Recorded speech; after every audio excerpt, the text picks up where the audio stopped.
watch another dog go in. Like Yeah. that's what he needs. And we went back like 2 days later. No one else was there. There was another dog in the water that he wanted to play with because he loves to play. And he went in the water, not deep, but it was like the deepest he'd ever been in the water because he stood on shore in the beginning and he was crying because he wanted the dog to come out and play with him. And then he was kind of like, okay, I'll like venture in. But it was only because he watched another of his own species do it. Yeah, the interesting part of what Ken was saying, the fastest way to get a flea to jump out is to put one in that doesn't know it can't jump out. That's right.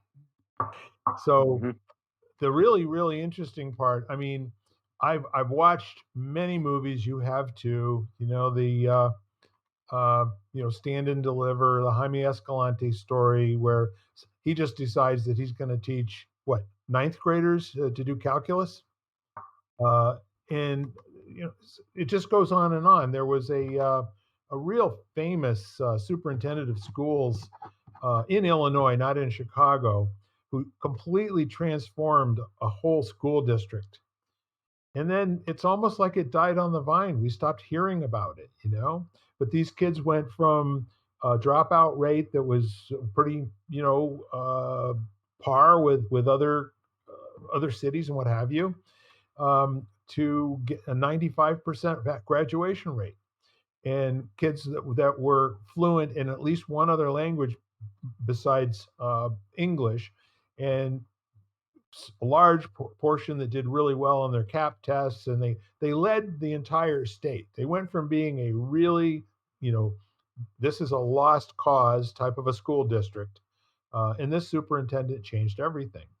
And I was very much in love with the stories that I was seeing. And he was a public speaker, and he was on television quite a lot in the first probably 2006 to 2008 timeframe.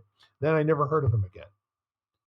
And I'm just wondering, when a crackpot goes into a school system, we had a guy like that, in my daughter's second grade class. His name was Dave Cohn. He's actually still a teacher here in the Wyndham school district.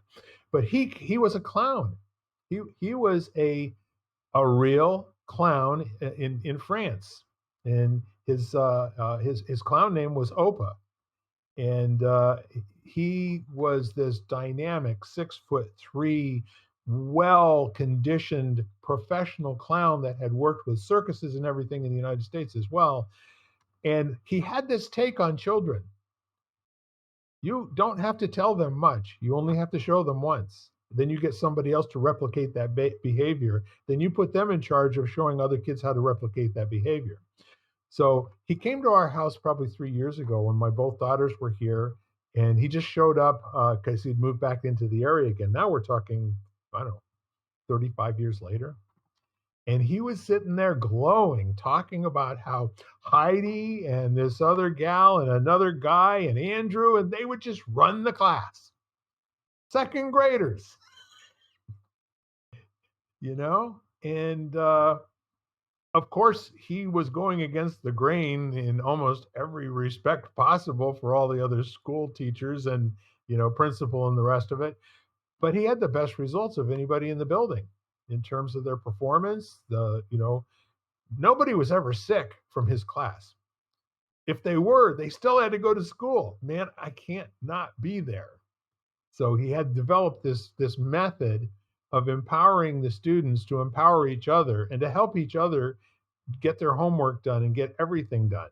And second grade, I think, is probably really doable for most people. I don't know if you've worked with a lot of second graders, but I find them the easiest.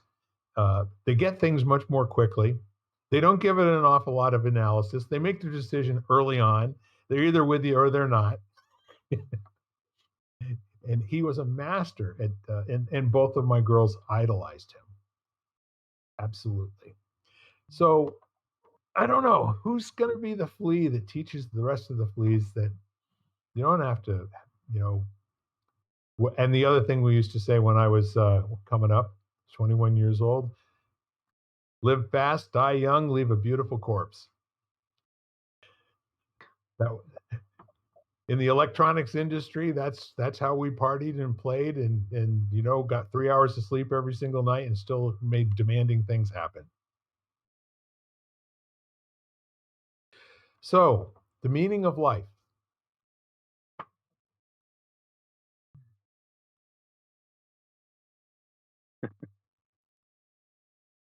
Yeah, exactly. I decided years ago it's just green, and it Green? was completely random. It's just because I was thinking on my deathbed, what am I going to say that's going to give everybody something to talk about? So my last word will be green, and people can figure out what that means. But don't ask me because I don't know. Okay, Rosebud. Yeah, Yeah. exactly. I was gonna say, I think that's been done, Ken, Yeah, yeah. and I like it. My other thought too was like another aspect is somebody to believe in somebody else, so it, you could drop your like flea in there, or you could drop an ant that knows no, a grasshopper that believes that the ant can do I mean that the flea can do it, you know, that kind of thing. Because there's so many Actually, people that have come in that have shown just by believing in things, and just kind of what you were saying too, Bill. If you believe in that those second grade kids can do anything, they'll start believing it too. years ago, I read a study, and I don't even know how accurate it is or whatever, but it was some global study looking at groups like organizations, even cities, and they were trying to determine what percentage of a population needed to adopt a new belief for it to tip into being accepted by the majority of that population. And the the research, and this is years ago, so don't even ask me to cite it or how true it is, but the research said it was 10%. And that had a tremendous impact in actually the way I found it like really helpful going into, you go into a classroom and there's 20 kids and there's just connect with two, you know. Okay, and if you can find two that really are willing to advocate and kind of buy in and participate, and what I found is if if there was that 10%, if you could identify that 10%, things tended to shift in a more positive direction. And when there wasn't, there was no change. There was just resistance, and it was just a really interesting thing, but it felt like it held pretty true. Working with businesses, working with schools, where a lot of different environments, and it seemed a lot more manageable than, you know, 50% or 80%, or it's just find the 10%, connect with it. It wasn't even find, just connect with the 10% and then let it spread from there. Yeah, that's the leverage and activism kind of you know equation as well. If you want to bring something into existence that's not here now, you only need to convince 10% that it's the right thing to do, and everyone else will follow. And you know, the really interesting part of it is we've gone through so much of a dynamic culture in the last 100 years. Well, there's just been so much Mhm. mixology, between ideas and philosophies and cultures and histories and all that sort of thing. And the neat part of it is that we're not that far away from 10% in any particular area, but there's been a group of people that have been good at dividing up the 10%. So Like I that always yeah. I mean, I've been thinking about as you guys have been talking about like so, you know, Ken's experienced it, maybe where he works and in classrooms with kids and we were talking about those situations where they've actually been able to make a change. And part of what keeps on coming back to me is I think that those successes or those situations, I want to say, are never, and I don't like to use the word publicized, but are never highlighted is a better word. And that troubles me because it doesn't, if you're talking about media or news, it's not news noteworthy, and in a population which is so electronic and so media oriented, I kind of feel like how do you make that happen, I guess? How do you start to amplify that which is worth amplifying, like the successes to show, you know, because I think that that's part of the issue. And it You know, really it's is. interesting. There's been a lot of talk lately about the fact that we're wired to pay more attention to the threats. Mhm. I mean, that's just survival, at a basic level. So, and it's just interesting. And I've found that same frustration. I've done all of these over the years, like different kindness initiatives, and they kind of work, but they never have the same type of, like viral impact that the negative stuff does. And I think it's just got to be the design. Just design the comfortable shoe that people just take for granted, but they're walking better, and they'll notice it when the shoe wears out and you got to be ready to replace it. But it almost feels like, I don't know. I wonder if it's almost kind of a waste of time trying to bring attention to things that we're just not wired to pay attention to in that way, you Yeah. know? Yeah, I Wouldn't mean, it be? I don't know. so, and I think that's a really good point, and that's the way, not like you're doing it for that reason, but part of you is like, well, if it could spread, like, or people heard about it, would more people do it, or would more people think like that?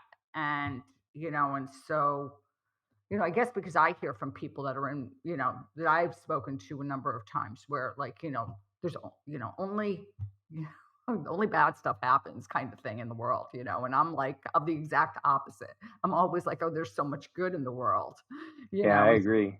so many good people in the world. But, I think that there's just too many people out there. That's all they hear. And that's really, truly, I think a lot of people, that's what they believe. Yeah. You can lay that right at the feet of the people that own the media. And you have to remember 100% we're being trained to do what they want us to do. And that is to consume. That's to make decisions that are going to be in alignment with outcomes that they're hoping for, and for us to spend our money and keep their businesses growing and thriving. So that old saying about good news travels at the speed of a horse, and bad news travels at the speed of a bee. At the end of the day, nobody really clicks on more than one or two good news stories a day. But every time they think there's something that's going to tell them more about what the Kardashians did, or there's something that's going to make somebody look bad, or there's a threat. The one that I heard this weekend, which is like, why would you go ahead and say something like this? But this was the headline. The headline says, recent study predicts that 3/4 of all sea life will be gone in the next 300 years. What? I mean, seriously? Is that newsworthy, Ken? I guess it depends on how curious you are about sea life and the vulnerability of it and what you want to learn from it. And the problem is, like you said, if the headline was 5 ways we can, tend to our oceans so that they'll be flourishing in the next 300 years, no one would click it. Very, very Absolutely. few people would click it. So, so it's kind of like this catch 22. We're going to continue to monetize the negativity by clicking and feeding it our attention, which means that the media companies are going to continue to do what's making them profitable. So, and if the media company stops, then they they lose their influence, they lose their monetization, and if we can't not stop, there's no reason for them to change their behavior, and we have to go against our own nature, to make that so you go around and around. It's just Yeah. really hard. It's like the ebb and flow of training the fleas, right? So here Yeah, we are. yeah. We are trained like Pavlov's dog, to hear the bell and then immediately take the action. But what I think is neat is that the system. We were always told that the pendulum swings too far to the right and then too far to the left and comes back again. But let's just take a look at Twitter for a second. The number one platform for exchanging ideas on the